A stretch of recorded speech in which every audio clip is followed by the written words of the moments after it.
Praise the lord. ప్రభునందు ప్రియ సహోదరి సహోదరులారా, ఈ దినము దేవుడు మనకిచ్చిన మాటను చదువుకుందాం. అందరు బాగున్నారా?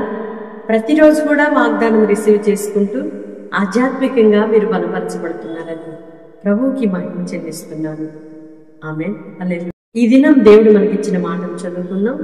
సమూయేలు మొదటి గ్రంథం 12వ అధ్యాయం 16వ వచనం.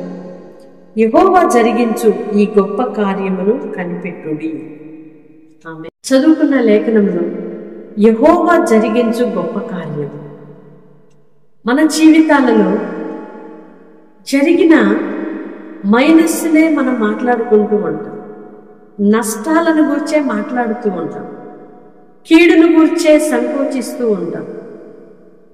పిల్లలు చక్కగా మాట విని లోబడి వాళ్ళు చక్కగా ఉన్నది మనం జ్ఞాపకం చేసుకోం, కానీ వాళ్ళు మాట వినని సందర్భాలే జ్ఞాపకం చేసుకొని పదే పదే బాధపడుతూ ఉంటాం. చక్కగా ఉన్న పిల్లలు ఎందుకు మాట వినటం లేదు? ఆ లోపాన్ని మనం ఆ సమస్యను పరిష్కరించడానికి ఆలోచించము, కానీ సమస్యనే ఎక్కువగా ఎందుకు ఇలా జరిగింది, నాకే ఎందుకు ఇలా జరిగింది, ఇలా జరగకుండా ఉండాల్సింది, ఇలా జరిగింది కాబట్టి నేను ఇంక ఇలా అయిపోతుందేమో నా జీవితం అని మాట్లాడుకుంటూ ఆలోచిస్తాం.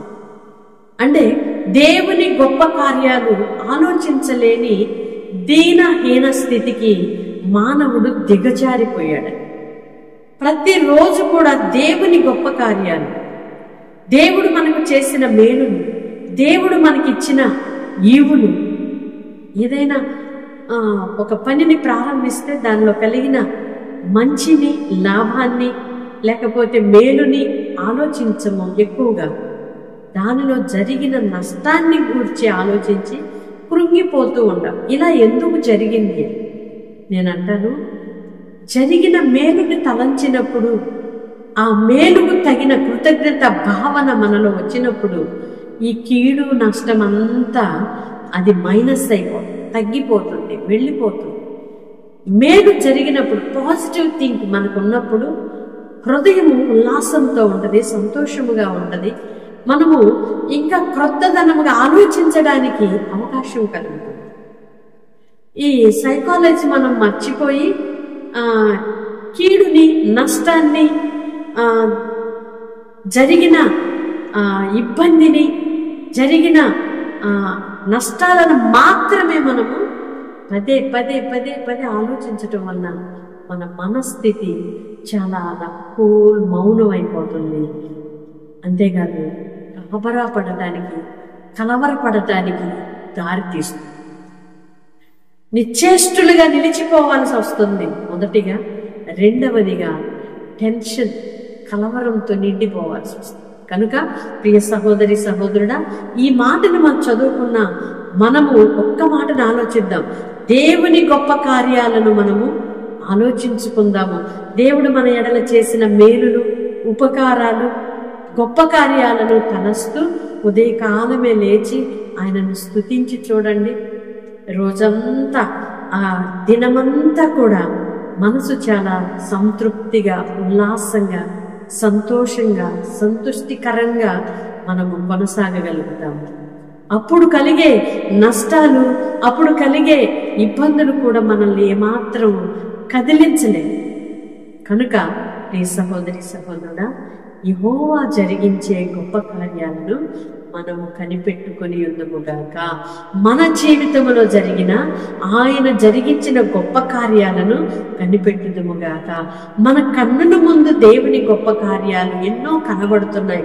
వాటిని గూర్చి దేవునికి కృతజ్ఞతలు చెల్లించుదుముగాక. గొప్ప కార్యాలను, ఘనకార్యములను, ఉన్నతమైన ఆయన ఆలోచనలను ఆలోచించటం ప్రారంభిద్దాము. మన జీవితము ఎదగటానికి అవే దోహదపడతాయి. మనము ఎప్పుడైతే తక్కువ వాటిని, చిన్న వాటిని, కీడైన వాటిని, నష్టపరిచే వాటిని మాత్రం ఆలోచిస్తూ వెళ్తాము, మనము పడిపోవటానికి, చతికిల పడిపోవడానికి, మనము ఇంకా నష్టాలలోకి వెళ్ళిపోవడానికి, ఇంకా కృతజ్ఞత లేని స్వభావముగా దేవునికి దూరం అవ్వటానికి కారణమవుతుంది. కనుక ఈ మాటలు వింటున్న నీవు ఈరోజు ఒక నిర్ణయం తీసుకో. నా దేవుడు నా ఎడల చేసిన గొప్ప కార్యాలన్నీ తలంచి ఈరోజు నేను ఆయనను స్తుతించబోతున్నాను. దేవునికి స్తోత్రం. అట్టి కృప దేవుడు మనందరికీ దయచేయునుగాక. ఆమేన్. పరిశుద్ధుడైన దేవ, ప్రేమ కలిగిన తండ్రి, మీ స్తోత్రాలయ్యా. మీ గొప్ప కార్యములను మేము తలస్తూ, మీరు చేసిన ఉపకారములను మాత్రము మేము తలస్తూ, మీరు మా కొరకు నిర్ణయించిన గొప్ప ఉన్నత సంకల్పాన్ని మాత్రమే మేము యోచించటం మీ కృప దయచేయమని వేడుకుంటున్నాం. కృతజ్ఞతాస్తుతులు చెల్లించే భాగ్యమును మేము కలిగి ఉండుటకు సహాయం చేయండి. కీడుని, నష్టాన్ని మేము తలంచి నశించిపోవటానికి వీల్లేదయ్యా. అయ్యా, ఇదిగో మేము ఇంకనూ నష్టాలలోనికి వెళ్ళిపోవడానికి వీల్లేదు. మీరు చేసిన ఉపకారములను, మీరు చేసిన గొప్ప కార్యములను, గొప్ప సంగతులను యోచించుటకు సహాయము చేయమని వేడుకుంటున్నాం. ఎందరైతే ప్రార్థనలో ఏకీభవిస్తున్నారో ప్రతి ఒక్కరిని మీరు దీవించండి అయ్యా. వారి జీవితాలలో జరిగిన అల్పమైన కార్యములను మరిచిపోయి మీరు చేసిన గొప్ప సంగతులను, గొప్ప కార్యములను, మీరు జరిగించబోతున్న గొప్ప ఆలోచనలను, గొప్ప కార్యములను తలంచటానికి మీ కృప దయచేసి ఉన్నతమైన దీవెనలకు పాత్రులుగా మార్చుమని యేసయ్య నామములో ప్రార్థిస్తున్నాము తండ్రి. ఆమేన్. ఈ ప్రార్థనను ఏకీభవిస్తూ మీరు ఏ సమస్యలో ఉన్నప్పటికీ నా దేవుడు ఇప్పుడే గొప్ప విడుదలను అనుగ్రహించునుగాక. Amen. God bless you all. Praise the lord.